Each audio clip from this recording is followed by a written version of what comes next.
Okay, we move on to the panel. I think the setup can be done now. Yeah, that works automatically. We have 3 OpenStack users who are going to share their experiences with us.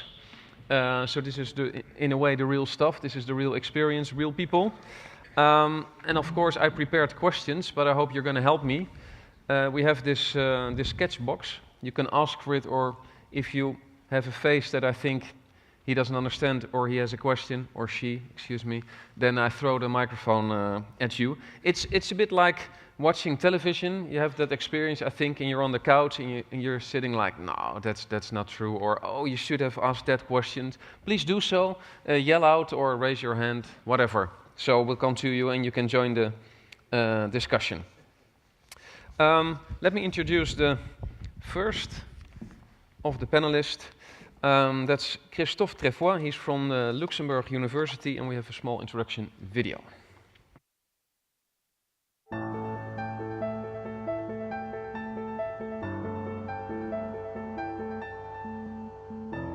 The LCSB wants to find a cure for Parkinson's disease.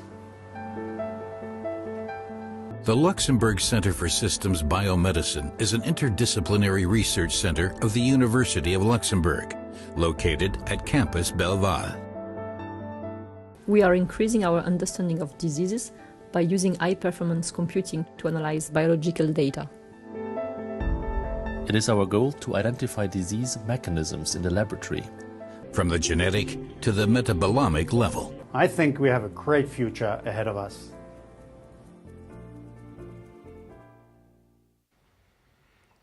So please welcome Christophe Trefois. You're going to sit there. So it was said in the video, there's a great future ahead of us. What is so great about the future? We have like medicine. 10 seconds for this question on a tight schedule. I would say personalized medicine. So our institute is really doing basic research around Parkinson's disease and some other neurological diseases. And basically, we want to find the right treatment for the right patient at the right time. Of course. And you're a PhD in systems biology. Yes. Is there any parallel in systems biology and cloud computing? Or is it maybe that we just don't want to look inside and hope it stays alive? I think the challenges could be similar. So in systems biology, everything is huge. It's a bit like when we talk cloud at scale, maybe. So is it about the big numbers, systems biology? Big numbers. So if we look at genetic networks, so basically looking how different components are interacting with each other inside a cell, we could talk about tens of thousands of components. And cloud computing can be similar, right? If you have a big infrastructure, it's the same complexity. Okay. And I read you do network security and risk management for a hobby. Yeah. What does it tell about your home situation? Hopefully not too much. No. No, but before joining the university, I was working for Big Four. And so that was my work there. So I kind of bring this into my current work at university. Yeah, you can combine it because exactly. you like it both. Yeah. That's good. Yeah. Let's talk about the work situation. Can you tell a little bit more about university and, of course, the use of OpenStack? Yeah, sure. So the university is, I would say, like any university. So there's a central IT, like I call it, or classical IT, and they move at a certain speed, and they have certain monolithic structures, like we are used to. And then we have the research labs, and the research labs have to move at a certain speed because it's highly competitive also in the research environment, and so. Eventually, we have to build up our own infrastructure, which runs in parallel to the central IT. And for OpenStack, basically, we have a project called Elixir, which is a European infrastructure for managing life science data. And so the goal is, after project's finished, what happens to the data? And typically, it's put on a shelf, and people forget about it. And we want to give life to the data and basically reuse it and give it to the community. And so we will use or started to use OpenStack to achieve this. So the science world is that competitive? You're saying that you need, that speed is really important. Yes, it happens very often that some groups around the world are working on the same topic, and then the first one who publishes his result will be kind of the winner. It's a bit like if you deposit a patent, and then if you publish second, there's nothing interesting anymore. So basically, you lost the race. And if you have to characterize the OpenStack, not so much the use, but the technical part. Yeah. So the requirements we had were around high availability. So in the Elixir context, all the services will be exposed to the world. So any user can go and make use of it. So we don't want to have any downtime and things of the like. And so right now we have this, I think, 15 nodes. And it's hyper-converged, so storage and compute are on the same servers. And yeah, all the control elements are highly available in 3 copies in containers, which we heard before we should do, right? Especially for OpenStack components. And so hopefully when when the power goes out of one machine or a machine dies, we don't have any downtime. So okay. Well, if there are more questions, it will do it in the panel. So if you take the first chair, thank you. Thank you. Very good. So we move on to the introduction of the second speaker, which is Atze de Vries. A warm summer day. The perfect day for a dragonfly to fly out. But what can scientists learn from such a single specimen and just a little drop of water? The BOLT database brings together millions of barcodes and makes them available to scientists all over the world. With phylogenetic analyses, we can find out the evolutionary history and relationships among species. Naturalis has set up a high-performance computing environment in which we can run the necessary analyses. So now we can see the unknown specimen matches with Trepanosticta hermes.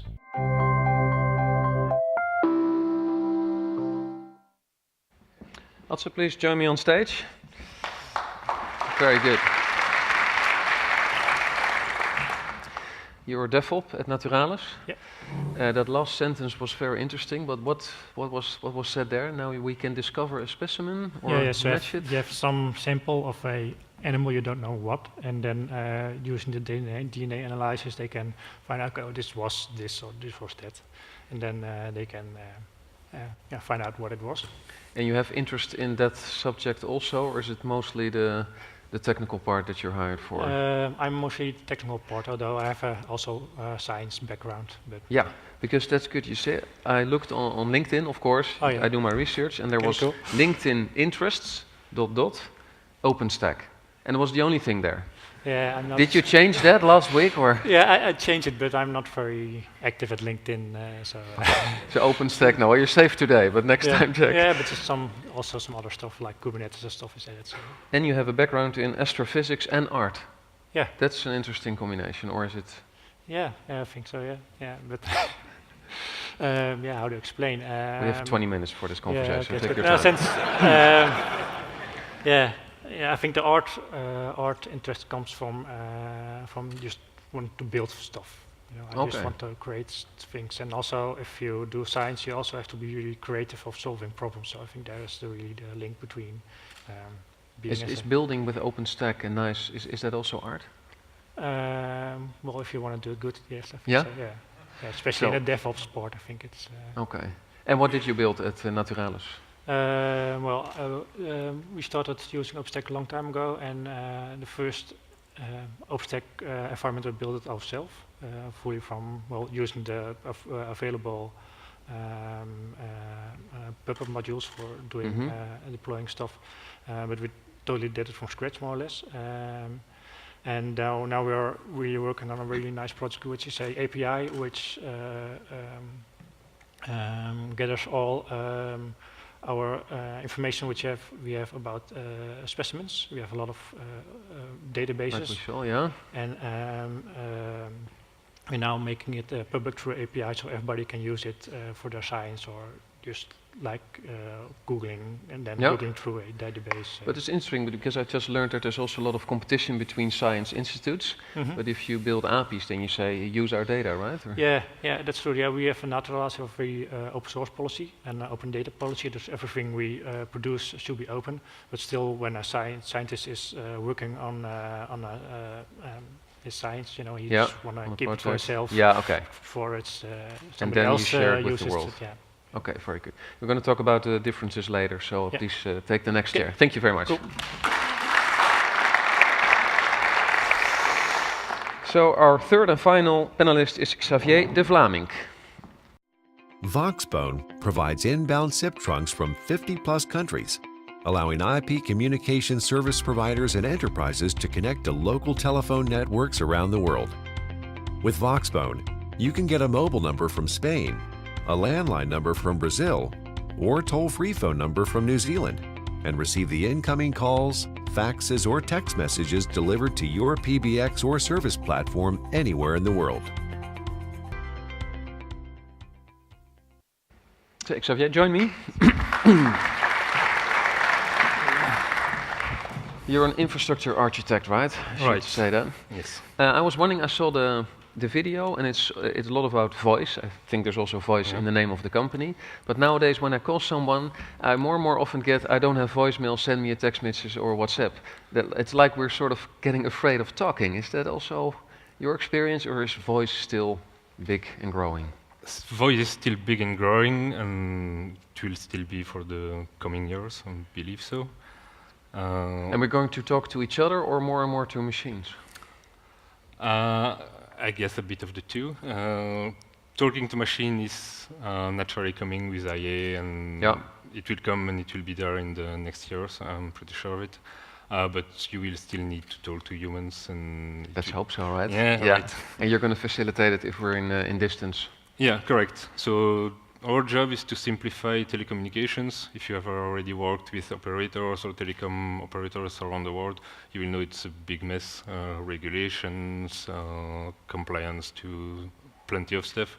And our goal is to simplify that thing and to offer the infrastructure, telecom infrastructure as a service. Okay. So it's mostly for enterprises that have several offices around the world, or is it also... It can be for everyone. Currently, our business is focusing on large companies and working with other operators. So we are facilitating some local or national operators to expand their capabilities internationally. Okay. And you're on OpenStack completely, right? Not completely. We currently have all the real-time services that are still running on bare metal, mainly for reasons of latency, quality of service that we cannot guarantee in our current OpenStack setup, and all the services that do not need real-time response. So then there's no need. Yeah, are currently running on OpenStack or are being transferred or virtualized. But still a lot of OpenStack. Yes, a lot of OpenStack. And can you say how big or some numbers that other people... Currently, we have three different clusters in different data centers.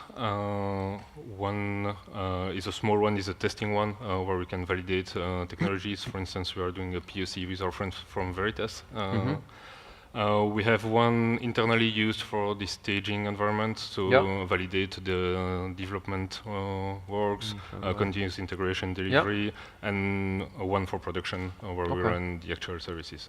Okay. Thank you, because we're going to do the tough part now. Good luck. Thanks.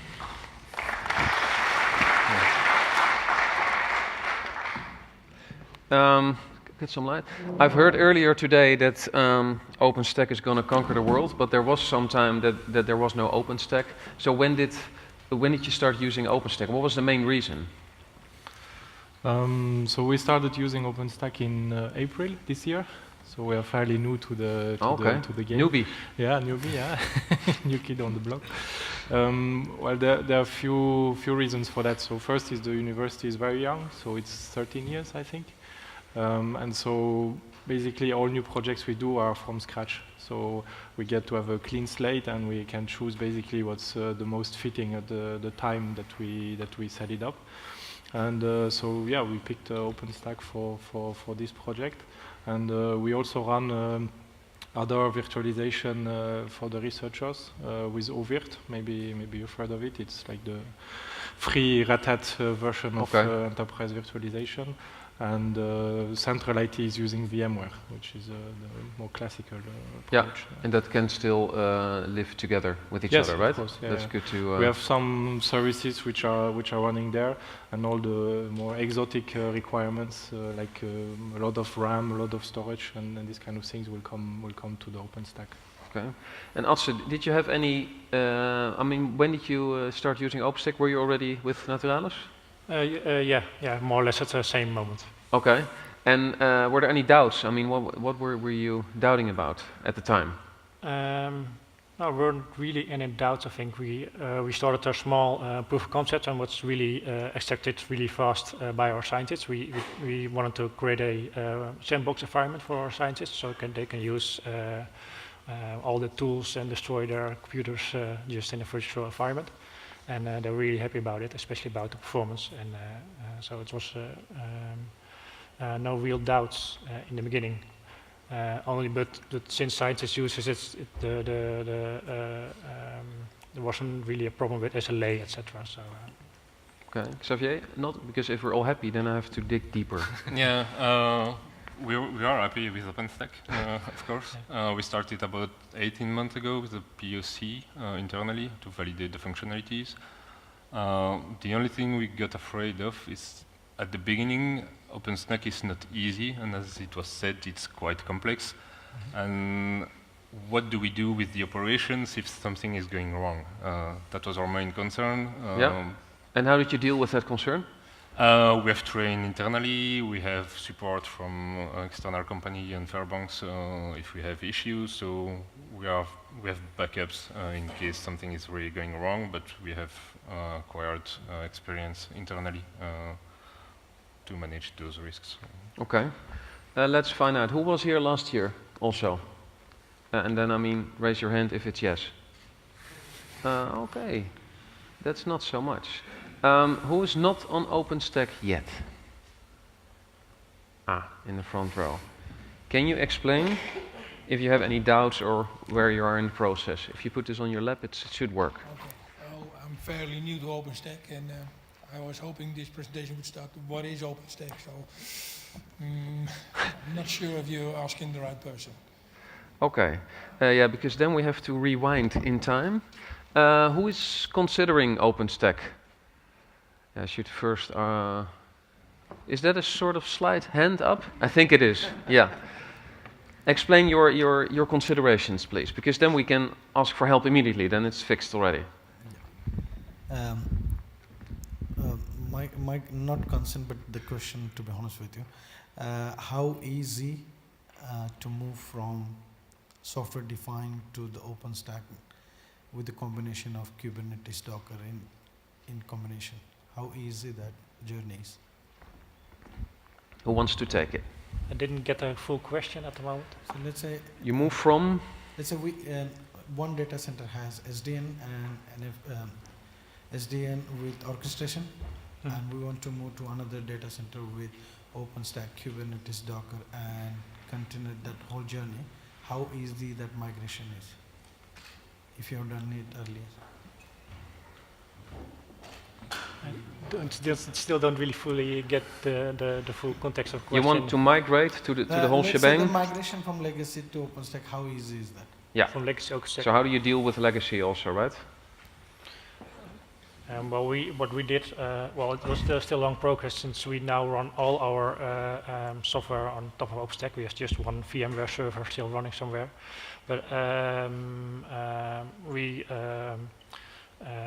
didn't really migrate. We just created new service and did it over again. Also, using really the API and the cloudness of using a cloud model, you know, and not just migrating old legacy over, since then you're missing out of the good things of cloud, I think.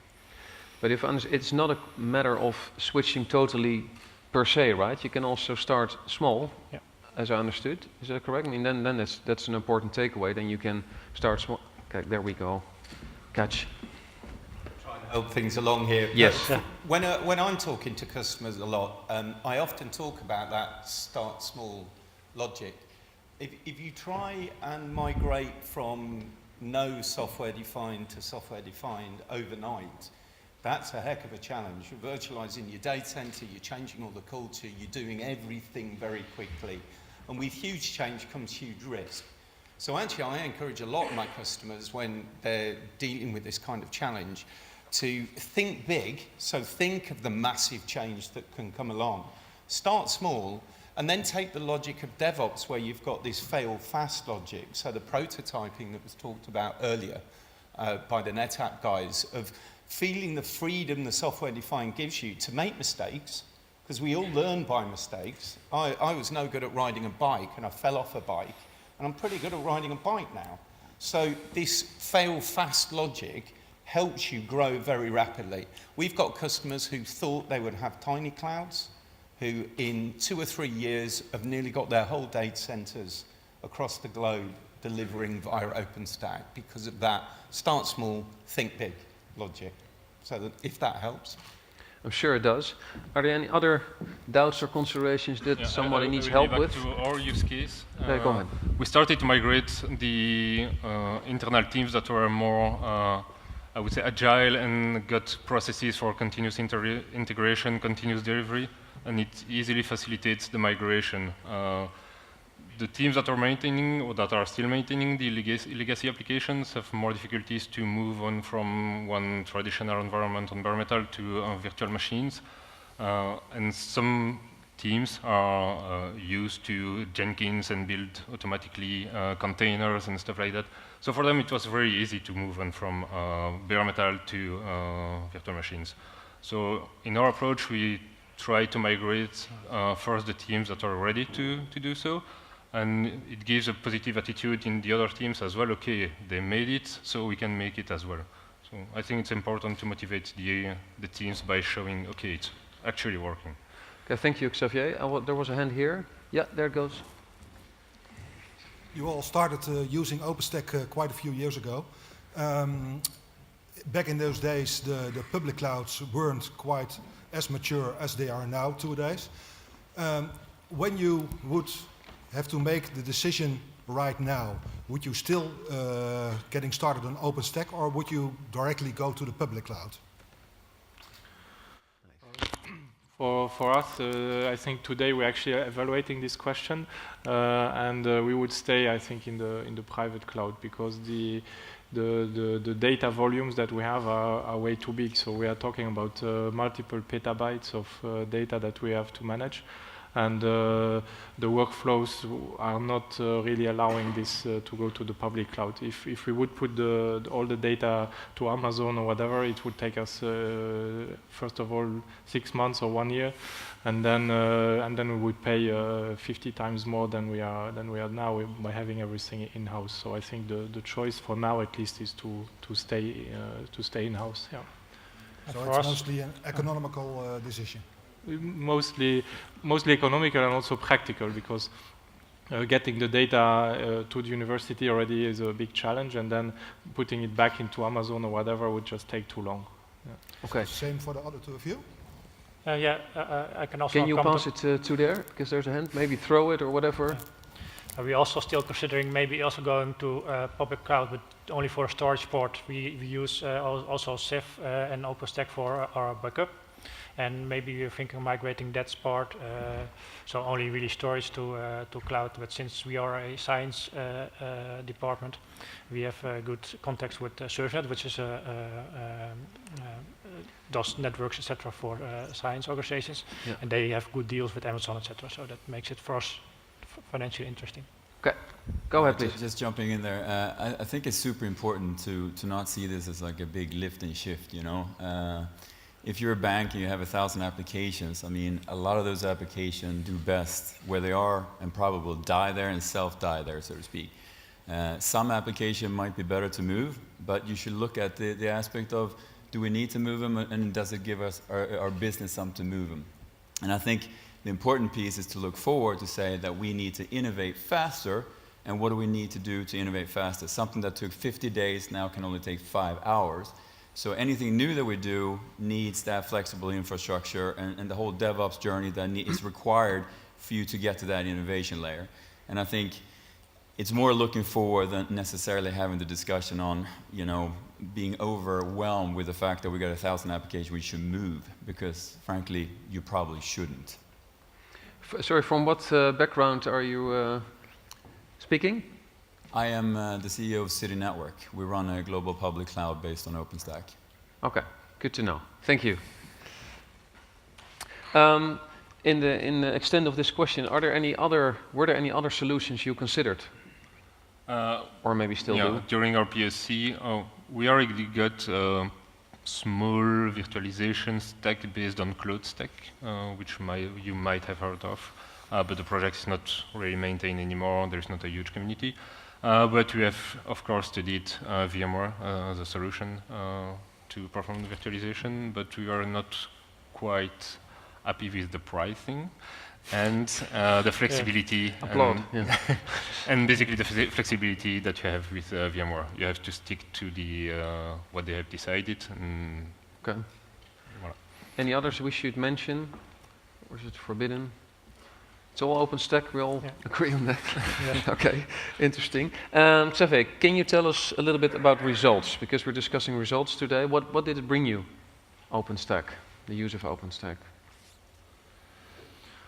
I think we are only using it for a few months, so it's a little bit early to do a full report. Already, but we already see some of our researchers that want to use it to do their software development and so on. So particularly 1 or 2 guys are really happy that they can now spawn VMs as they want, and basically not always come to us to ask for a new machine and so on. And on the other side, well, we are actually up and running, right? So that for me is right now the biggest result. Already great. So, so I mean, we started in January, and in February we were up. So it's a very short time to go into production, and then now we have to start filling it up, of course. Yeah. And also, can you explain the difference between now you have OpenStack and before? What does it? Well, before we were running a VMware cluster, and now we have a very working lifecycle management of all our servers. That is really easy in OpenStack, and the scalability is from going 4 VMware nodes to 70 OpenStack nodes we have running now. So that makes it really easy and nice. Okay. And for you? Faster development. Faster bug fix as well, because we are able to spin up new environments for testing and reproducing bugs, so it makes life of the developers easier. Currently we have moved most of the applications are made internally by a team of developers, so they are able to work on the solutions easier, to spin up new environments, new solutions, new applications faster. So fast. Talking about innovation, it was mentioned already, but then it was innovation by the client. I wondered, so maybe it's for the first row here, are you in a way dependent on the innovation of other systems that you try to make available for users? Or, I mean, in terms of new functionality, you're always dependent on other underlying stuff, right? Is that a good conclusion, or is it maybe my misunderstanding? Can you throw the box somewhere? Where is it? Someone left the room. Oh, okay. Yeah, you can just throw it. It's not hard. Thank you. So, still works. As a pure open source vendor, SUSE are very reliant on the open source community. Yeah. And again, I will stress that the wonderful thing about the open source community is, for them to work, there has to be a real challenge. So these real challenges drive innovation, and the open source community fills the gaps that the innovation requirement needs. So yes, we're very reliant on that community, but at the same time, all of our organizations, all the ones that speak, are part of that community. So it's a symbiotic environment where we live off our own investments, but but we get enriched by other investments from the same community. Okay. Maybe I should ask Eric, because isn't it true that like maybe Microsoft, for instance, says we build new stuff, and if you use a layer like OpenStack, if I can call it that, you're always dependent on what we develop first. Is that right? Of course, you can say I'm wrong. That's also good. Yeah, I think that's a right point.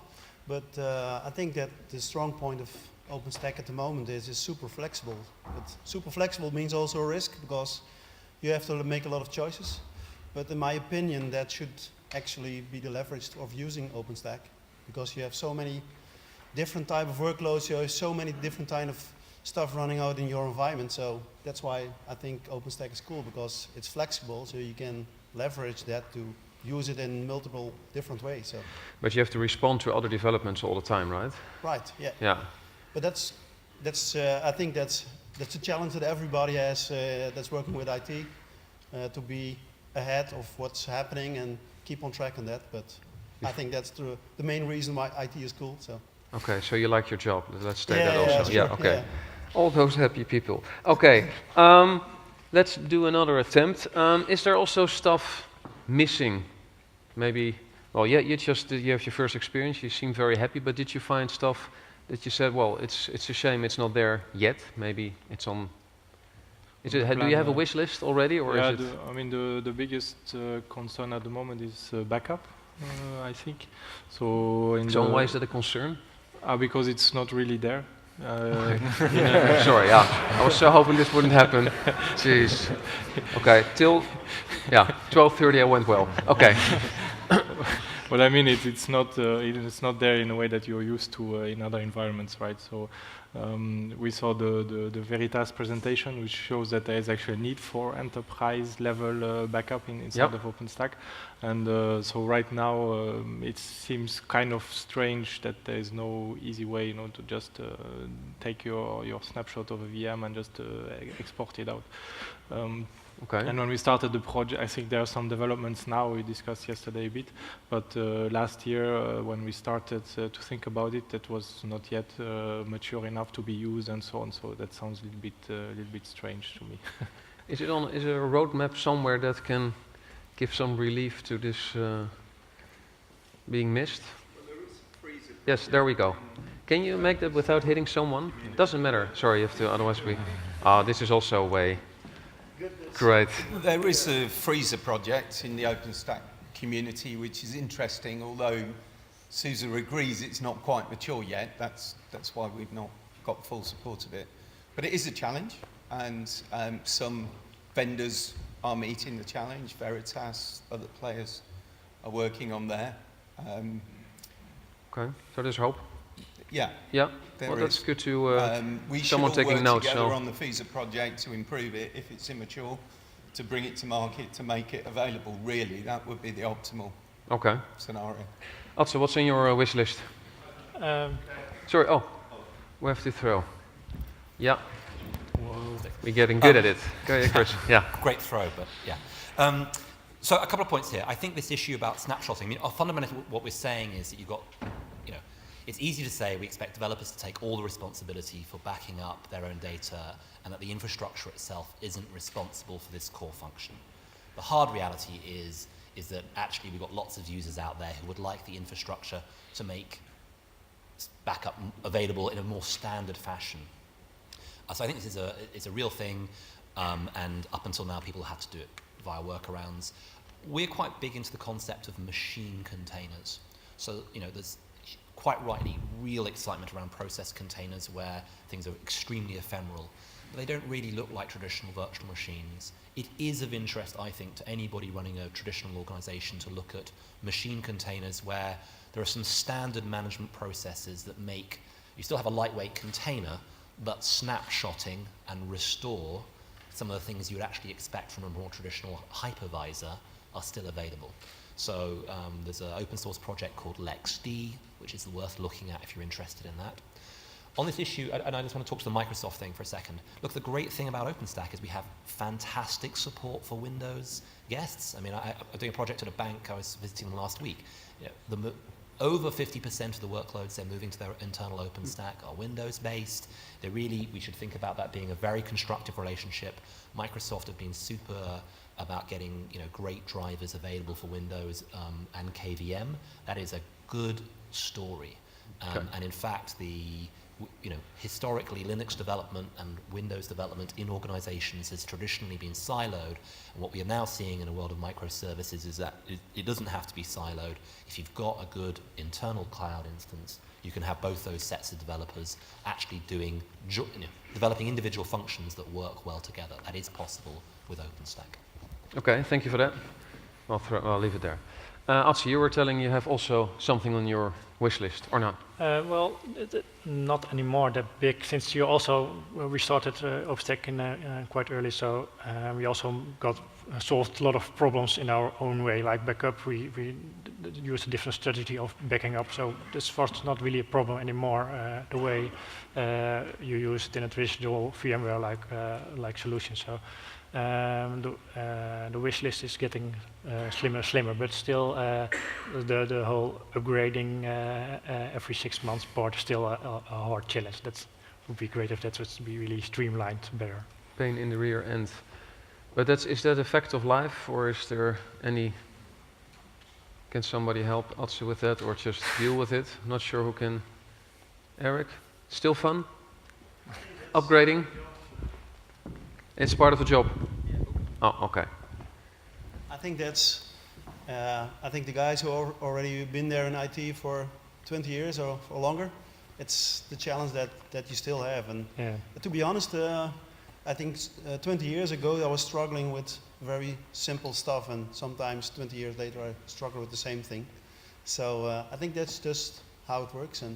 But I think the innovation that's now happening in IT and the speed where it is going ahead, and we heard that real technical guys are getting higher in the organizations, just means that IT is a very super important part of the companies, because definitely, even if you buy a fridge, there's a lot of IT in there. Agree. Can I sure. Bring it again. I know it's getting really boring. I keep talking, and it's Susan's show when I do, but the vendors do help in this. All the vendors within the OpenStack distributions do help. So there are distributions that enable upgrade without bringing down any of your virtual services. So it is the thing we're trying to help, and that's going up into the upstream. So you shouldn't be struggling with that problem as you're getting higher in your release cycles on the upstream. But we're still a little bit low in the release, so we're still a little bit stuck. I understand. Yeah. So it's also. Well, first you, Xavier, do you have? One of the concerns we have is the quality of service, to do not have instances interfering with others. As we are dealing a lot with real-time applications, I can't have the billing application messing up with my voice application. That's one of our main concerns currently, and we have partly a solution coming up for that, hopefully. Which is? Which is the Veritas solution that permits us to cap the IOs for some applications and to ensure that the real-time applications have the IOs they need. As you mentioned, you actually need more people to do the job. That's what I understood. Is it also is this cultural that people might think that's just IT that will work, that it's just not convinced, or they don't see the importance of it, or? Is it just? I thought you said we need more people for the backup stuff, etc. No. Okay, then I misunderstood. Now, then if it's not true, it's hard to answer the question. I realize that. Yeah. Oh, this is going to be a good one. All people in this line. Yeah, and three more rows. Thank you. It's a question about extendability. So you have a private cloud now. If you want to add additional nodes, so I think in Luxembourg you have to have hyper-converged hardware. If you want to add a node, after how many minutes, hours, it's really visible at the upper layer that you can provision. We did it actually 1 month ago. So we went from 10 to 15 nodes, and we also added another storage backend. So we integrated NetApp appliance into that. And with testing and ironing out some details and so on, I think it took 4 days. You can have it up and running probably in 2 hours, but if you use new things, in this case we added iSCSI into the mix, where before we just used Ceph. So there were some new things to try and to iron out, but yeah, overall it was like 4 days. Yeah. Okay. Any experience from Leiden, Naturalis? Well, it depends a bit on what resource you add, but if you add a new compute node, it's well, the most work is adding it into the rack, but the real process of booting it and installing it is about 5 to 10 minutes, I think. And then you have your compute power available. Same as before, right? Yeah. If you don't really change the core configuration of your OpenStack, of course. Okay, you have one more, a few minutes left. Okay, that's an easy throw. It's to your left. One of you guys, and perhaps also the others, mentioned you had multiple OpenStacks and multiple data centers. How do you deal with it? Are it separate instances of OpenStack, or are there some kind of orchestrator or a common manager you use? Currently, those are different clusters, independent and not working together. Plan is for the near future to integrate them and have one single point of management for those different clusters. Apart from the one of testing, which will stay apart because it's just for testing, and we don't want to mess with the production, of course. But currently they are independent, but the plan is to integrate them into one single point of management. And apart from one single point of management, also a single network? We don't know yet, because we are on all the continents. We will have to deal with high latencies and maybe in some points slow bandwidth. So we don't know yet what will be the strategy for that. So if you will group them in EMEA, APAC and stuff like that, or if you will make one single big network, and still has to be decided and to be evaluated depending on the needs and the what we have, the capabilities we have. Okay, let's throw back this a little bit in my direction. How are you still doing? How are you doing with the question? What is OpenStack? Does it? Yeah. Okay. Yeah. Okay. Well, we have a break coming up. Well, we have a few more minutes for this panel. So let's look into the future and look at opportunities. Maybe you, Atze, what do you see for the next coming years for OpenStack in relation to Naturalis? Well, we're now really investing quite a lot into Kubernetes also. What also came forward in the canonical presentations of having a platform which is available over all cloud systems and having the same API. I think that's really a very great and interesting idea, and that's the big opportunity we are going for, I think, for Naturalis. Okay, Christophe, well, you have just started, but you have maybe a vision for the next 3 years. What's going to happen? Yeah, I think we will try to harmonize the infrastructures we have now, and OpenStack will play a part of that. So trying to reduce the number of heterogeneous systems that we are managing now, and on the user level to get users more close to the operational part, and that they actually want to create VMs themselves and so on.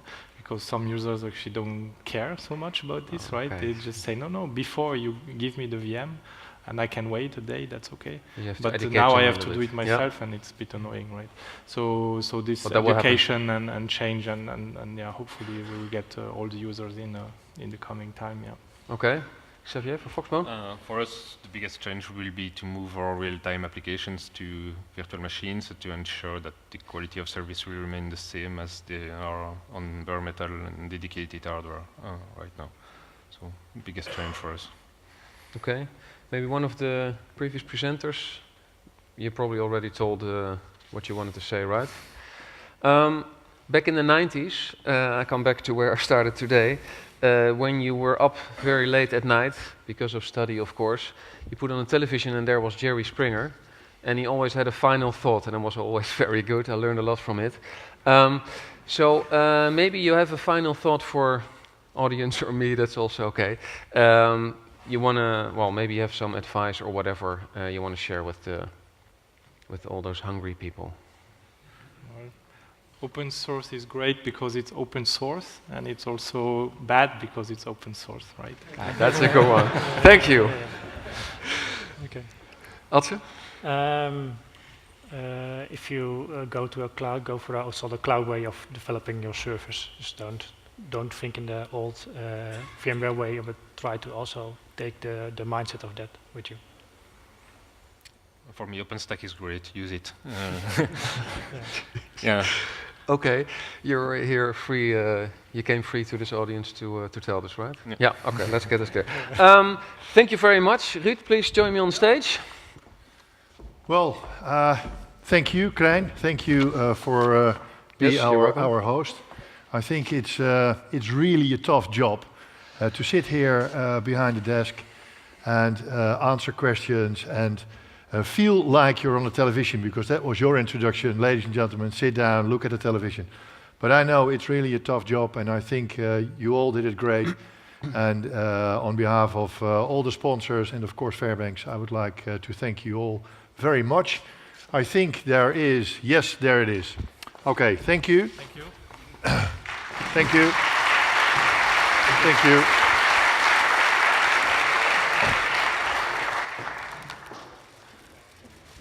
So you can say to your wife, thank you very much. Here it is. Okay. Again, thank you very much.